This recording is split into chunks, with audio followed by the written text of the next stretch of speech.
Hi guys! Magluluto tayo ngayon ng sinigang na bangus.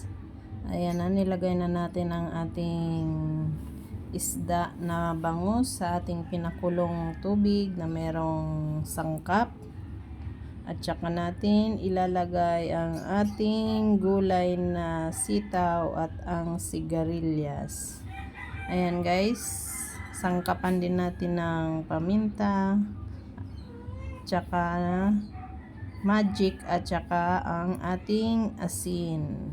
Takpan lang natin ito para maluto ang ating gulay.